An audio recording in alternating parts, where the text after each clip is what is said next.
Hello everyone, I hope आपकी पढ़ाई लिखाई अच्छी चल रही होगी। आज हम लोग क्लास 9 का फिजिक्स का लेक्चर 5 करने वाले हैं डिस्कस। लेक्चर 5 में आज हम लोग करेंगे discuss derivation of motion equation. Motion equation में आज हम लोग देखेंगे वेलोसिटी टाइम इक्वेशन का derivation, displacement time equation, velocity displacement equation and then we will discuss about circular motion. और उसके बाद हम लोग एवरेज वेलोसिटी कैलकुलेट करेंगे अगर यूनिफॉर्म एक्सेलरेटेड मोशन होगा। चलिए आज का लेक्चर को डिस्कस करते हैं। This is all about me. I am Abhishek and I have done BTech and MTech from IIT Patna. आज हम लोग डिस्कस करेंगे वेलोसिटी। फर्स्ट स्लाइड है velocity time equation. Velocity time equation में हम लोग इसमें कुछ पॉइंट लिखते हैं। क्या है कि at T is equals to zero, अगर टाइम ज़ीरो है तो वेलोसिटी ऑफ पार्टिकल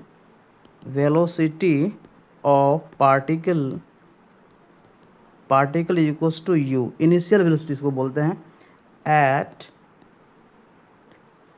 अगर यहाँ ले लिया कि टाइम टी है, ये टाइम जीरो था, टाइम टी है, velocity of particle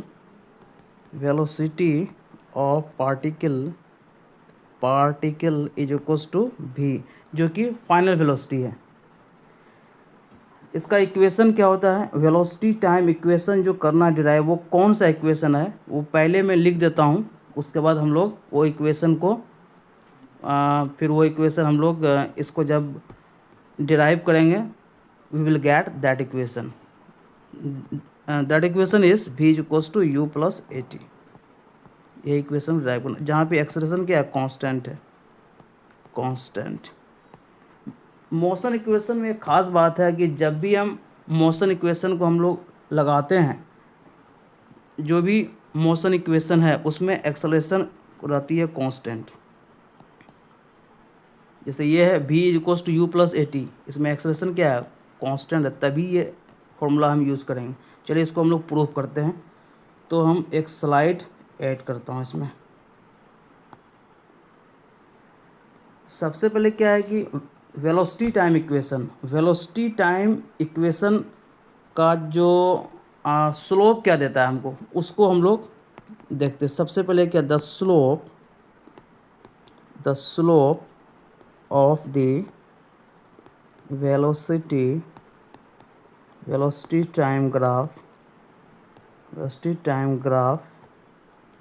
gives the acceleration of a particle moving in a straight line,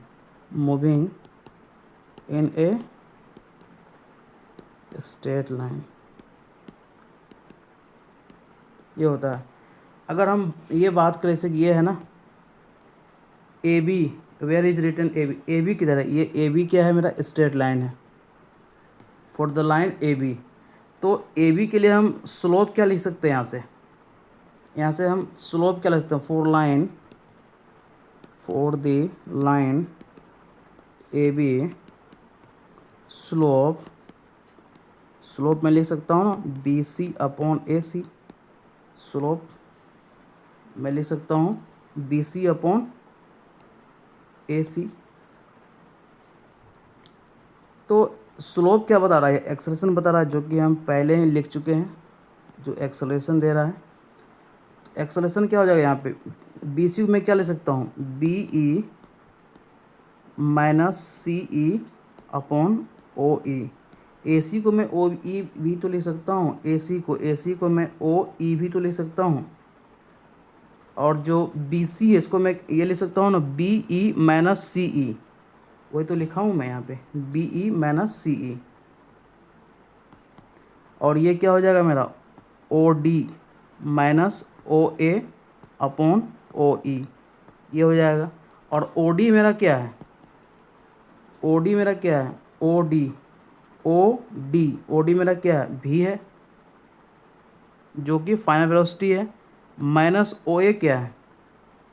O A you है, इनिशियल वेलोसिटी यू, और ओ ई क्या है, ओ ई क्या है जो हम लोग टाइम पीरियड लिए हैं, जैसे टी टाइम के लिए लिए हैं तो यहाँ पे टी लिखूँगा। तो यहाँ पे क्या हो जाएगा, acceleration is equals to V minus you upon T, ये हो गया। उसके बाद इसको मैं ऐसे लिख सकता हूँ ना, A T is equals to V minus U, और फिर मैं इसको लिख सकता हूँ V is equals to U plus A T. यह इक्वेशन तो था स्टार्ट में जो मैं लिखा था, ये हो गया प्रूफ। इस तरीके से आप वेलोसिटी टाइम इक्वेशन को प्रूफ कर सकते हैं। आई होप ये आपको अच्छे से समझ में आया होगा। नेक्स्ट इक्वेशन क्या है, डिस्प्लेसमेंट टाइम इक्वेशन है। डिस्प्लेसमेंट टाइम इक्वेशन है, सेम ग्राफ है, वेलोसिटी टाइम ग्राफ से ही हम लोग प्रूफ करेंगे। तो जो डिस्प्लेसमेंट टाइम इक्वेशन है,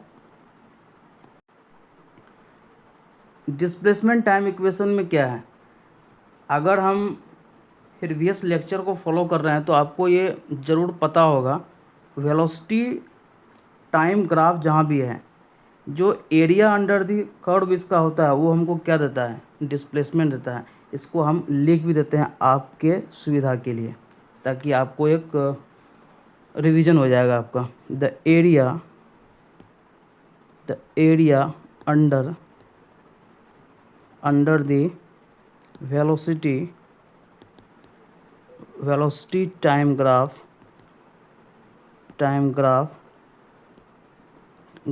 is equals to the displacement।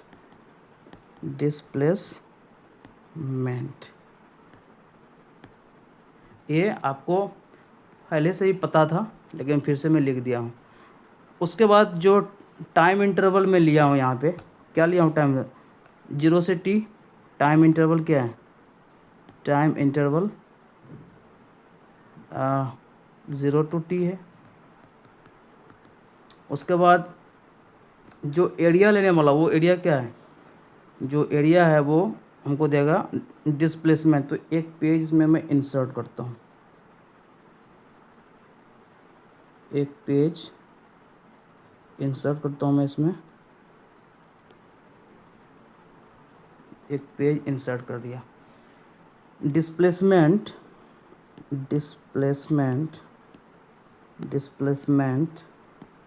Is equals to area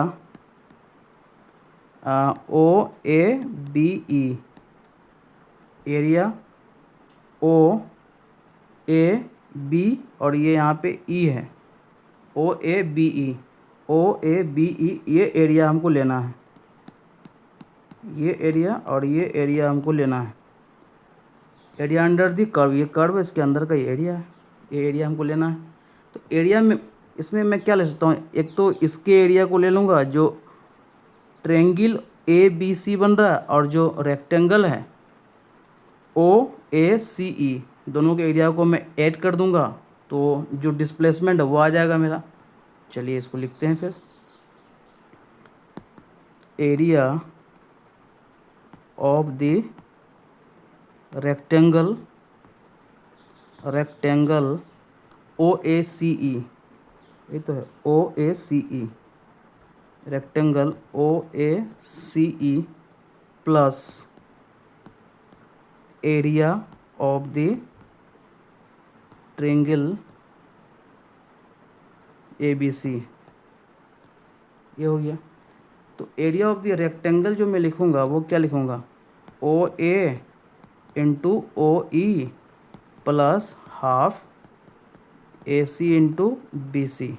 आप देख सकते हैं यहाँ पे, जब भी आप करें ना इसको, जब भी आप करते हैं क्या बोलते हैं, डेरिवेशन, जब भी आप इसको करते हैं तो आप इसको लिख लिया करें। यहाँ पे ये जो ग्राफ बना हुआ है ना, वेलोसिटी टाइम ग्राफ, यहाँ पे रखें, सामने रखें, तो आपको लिखने में आसानी होगी।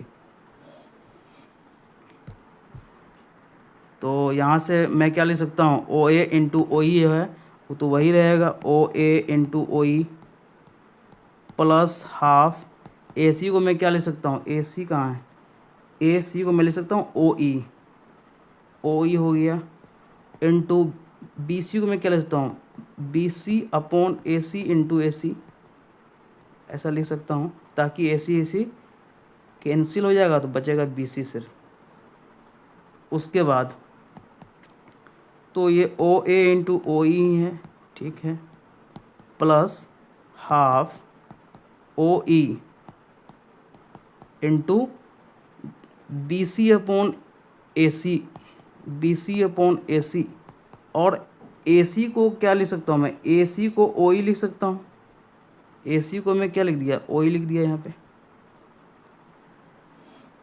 अब क्या हुआ, O A into O E plus half into B C upon A C into O E का होल स्क्वायर हो जाएगी, ओ ई का होल स्क्वायर हो जाएगा, ऐसे लिख दो, ज़्यादा अंडरस्टैंडिंग आएगी। उसके बाद ओ ए क्या है, ओ ए यू है, ओ ए यू है, प्लस ओ ई क्या है, ओ ई है कितना टाइम है वो टी है, plus half B C upon A C क्या होता है, एक्सेलरेशन होता है, इंटू ओ ई क्या है, टी है, टी का स्क्वायर हो जाएगा। तो यहाँ से क्या होगा, सॉरी इंटू है ना, यहाँ पे इंटू है, इंटू है you t plus half a t square, ये क्या होगा, डिस्प्लेसमेंट निकल गया अपना। तो इस तरह से आप इसको प्रूव कर सकते हैं। S equals to u t plus half a t square, ये भी जो है मोशन इक्वेशन है, इम्पोर्टेंट मोशन इक्वेशन हो गया। तो इस तरीके से आप डिस्प्लेसमेंट टाइम इक्वेशन बढ़िया से समझ सकते हैं। आई होप आपको बढ़िया समझ में आया होगा। उसके बाद हम नेक्स्ट क्या है, वेलोसिटी डिस्प्लेसमेंट इक्वेशन है, वेलोसिटी डिस्प्लेसमेंट इक्वेशन है। इसमें हम क्या करते हैं, इसमें भी हम क्या करते हैं कि इसमें भी आ रहा है क्या, डिस्प्लेसमेंट आ रहा है ना, तो इसमें भी इसका लेता हूँ एरिया, लेकिन एरिया लेने का वे अलग है, एरिया लेने का वे अलग है। तो मैं उस तरीके से लेता हूँ ताकि मेरा जो इक्वेशन आए, इक्वेशन क्या है ना, ये इक्वेशन क्या है, मैं इसको लिख देता हूँ, ये इक्वेशन क्या है, V square is equals to U square plus 2as, ये इक्वेशन है। एक्चुअल में इसको हमको प्रूफ करना है।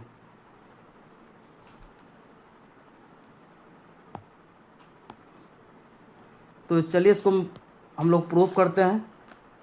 तो इसमें हम लोग क्या करते हैं कि आप देखिए, ये जो इस टाइप का जो फॉर्म हो रहा है, ओ ए बी और ये ई है, ई ओ ए बी ई, एक तरह का ट्रेपीजियम फॉर्म कर रहा है। तो इसका ही हम लोग एरिया निकालते हैं। जैसे कि यहाँ पे मैं इसको लिख सकता हूँ, यहाँ पे स्पेस है मेरे पास, the area of a trapezium,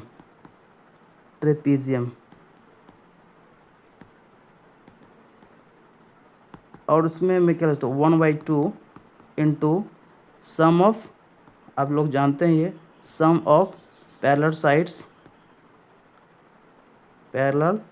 sides into distance between them,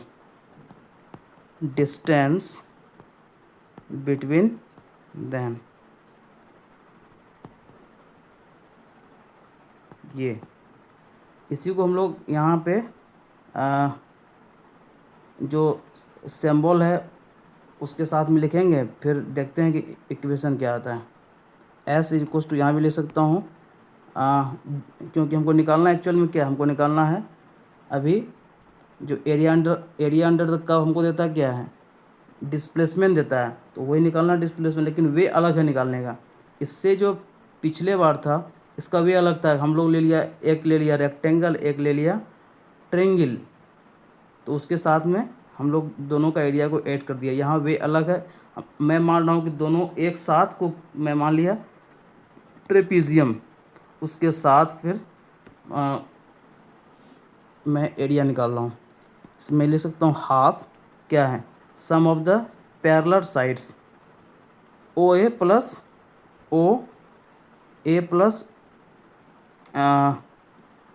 B E, यही तो है ओ ए प्लस बी ई, तो ओ ए प्लस बी ई हो गया। उसके बाद इनटू डिस्टेंस बिटवीन दैम ए सी, ये मेरा पैरेलल साइड्स है, इसके बीच का डिस्टेंस कौन बता रहा है, यही तो बता रहा है ए सी, ए सी लिख लिया। अब इसको मैं अरेंज करता हूँ ताकि जो फॉर्मूला हम लाना चाहते हैं वो आए। अरेंज कैसे करता हूँ, 1/2 इंटू ओ ए ही रहेगा प्लस बी ई रहेगा। ए सी को अरेंज करता हूँ, ए सी को क्या लिख सकता हूँ, A C upon B C into B C, जो रिक्वायर्ड है रिक्वायर्ड के अकॉर्डिंग हम लोग कर रहे हैं चेंज। यहाँ पे इसको लिख सकता हूँ ना 1/2 ओ ए प्लस बी ई को क्या लिख सकता हूँ, बी ई को क्या लिख सकता हूँ, ओ डी लिख सकता हूँ, O D into A C upon B C, A C upon B C. इसको मैं ये लिख सकता हूँ B E minus C E upon B C upon A C, ये लिख सकता हूँ इसको मैं। ये आया कैसे, इसको मैं ए सी को इधर लिख दिया, बी सी किधर है, बी सी जो हैगा इसको मैं क्या लिख सकता हूँ, बी ई माइनस सी ई, इसको लिख दिया यहाँ पे, और ए सी को बी सी अपॉन ए सी की टर्म लिख दिया। आई होप अच्छा आपको अच्छे से समझ में आ रहा होगा। तो इसको मैं और क्या लिख सकता हूँ, क्योंकि हमको एक्चुअल में जो निकालना है उसके जैसा ही लिखना पड़ेगा। बी ई को क्या लिख सकता हूँ, बी ई को ओ डी लिख सकता हूँ, O D minus C U क्या लिख सकता हूँ, ओ ए लिख सकता हूँ, ओ ए। ठीक है, सब कुछ बढ़िया चल रहा है, हाँ सही है। Upon B C upon A C, ये है। उसके बाद मैं किया 1/2 ओ ए minus O D minus O ए। आप एक इक्वेशन आप जानते होंगे है ना, वो इक्वेशन को ये फॉलो कर रहा है, O D square minus O A square upon B C upon A C, ये हो गया। और इसको मैं यहाँ से 1/2 ओ डी स्क्वायर मतलब भी का स्क्वायर माइनस यू का स्क्वायर अपॉन ये स्लोप रिप्रेजेंट करना, तो इसको मैं लिख दिया ए, ये ऐसा हो गया। और इसको मैं फिर क्या लिख सकता हूँ, ये एस है ना, एस ऊपर से आ रहा है एस, अब ये क्या हो जाएगा 2as is equals to V square minus U square, और V square is equals to U square plus 2as। यही तो प्रूफ करना था हमको, जो कि प्रूफ हो गया। आई होप ये आपको बढ़िया समझ में आया होगा। और ये जो है इंडिकेशन, ये जो मैं किया हूँ इसको मैं अलग कलर से लिखता हूँ। ये जो आया है आप जानते हैं ना, इसको मैं कहाँ लिखूँ, स्पेस नहीं है मेरे पास, एक छोटा सा मैं स्पेस यहाँ बनाता हूँ, यहाँ लिख लेता हूँ। आप जानते हैं ना ए माइनस बी इंटू ए प्लस बी, इसको मैं लिख सकता हूँ ए स्क्वायर माइनस बी स्क्वायर, ए स्क्वायर माइनस बी स्क्वायर। यही इक्वेशन है, यही इस तरह का जो सिचुएशन आया तो मैं यहाँ पे इसको लिख सकता हूँ। आई होप ये आपको अच्छे समझ में आया होगा। उसके बाद नेक्स्ट टॉपिक क्या है, सर्कुलर मोशन है, सर्कुलर मोशन है नेक्स्ट टॉपिक।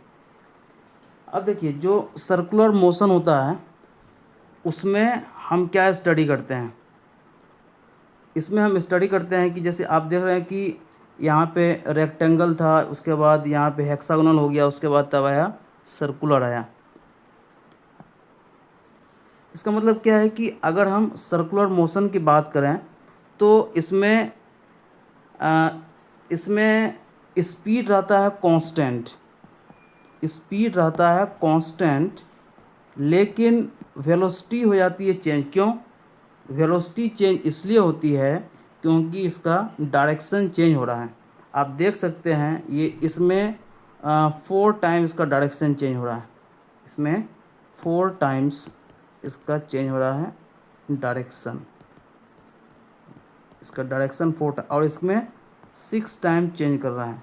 इसका मतलब नंबर ऑफ साइड्स अगर हम इंक्रीज करते जाएं, यहाँ 4 है, यहाँ 6 है, नंबर ऑफ साइड जो साइड है उसको मैं अगर इंक्रीज करते जाऊं तो वो एक टाइम आएगा कि वो बन जाएगा सर्किल बन जाएगा, और ये हर एक पॉइंट पे इसका डायरेक्शन चेंज होगा। आई होप ये आपको अच्छे से समझ में आ रहा होगा। हर एक टाइम इसका जो है डायरेक्शन होगा चेंज। तो इसमें क्या है कि इसमें इसके रिगार्डिंग क्या इन्फॉर्मेशन है वो एक बार रीड कर लेते हैं। ए particle moving along a circular path changes its direction continuously, its velocity is not constant even if its speed is constant. Velocity constant इसलिए इसको बोलते हैं ना, circular motion is an example of accelerated motion.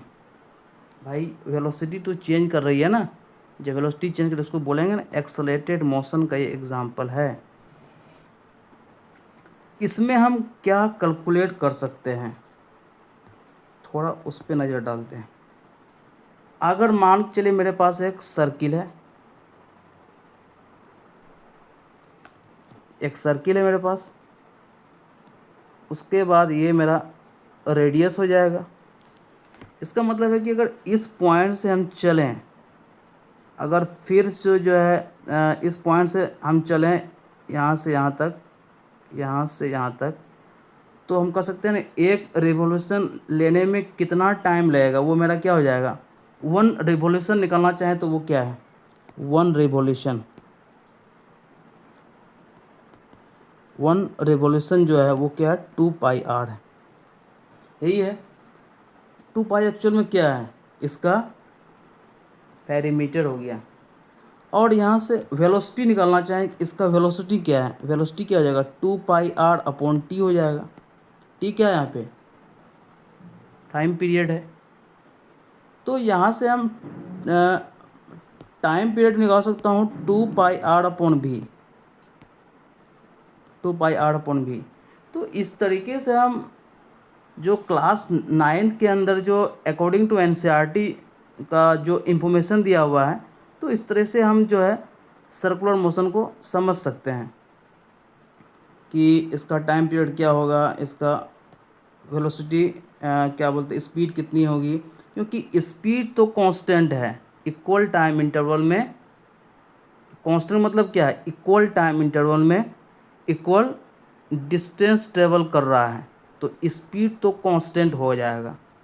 और उसका अगर हम ये एज्यूम करें कि 1 रिवॉल्यूशन लेने में उसका कितना टाइम लगा, वो उसका क्या हो जाएगा टाइम पीरियड हो जाएगा यहाँ से फिर यहाँ आने में, ठीक है। तो स्पीड आपको, लेकिन इसका वेलोसिटी क्या हो जाएगा, वेलोसिटी तो वो कांस्टेंट नहीं रहने वाला है, क्योंकि वेलोसिटी इसलिए कांस्टेंट है क्योंकि ईच पॉइंट पे इसका डायरेक्शन चेंज हो रहा है। आई होप ये आपको अच्छे से समझ में आया होगा। जो बेसिक ऑफ सर्कुलर मोशन है वो इतना ही है। आई होप हॉल टॉपिक आपको अच्छे से समझ में आया होगा। अगर आप हमारे चैनल पे न्यू हैं, आप हमारे चैनल को सब्सक्राइब कर सकते हैं और अपना फाउंडेशन को मजबूत कर सकते हैं। Thank you so much. जय हिंद।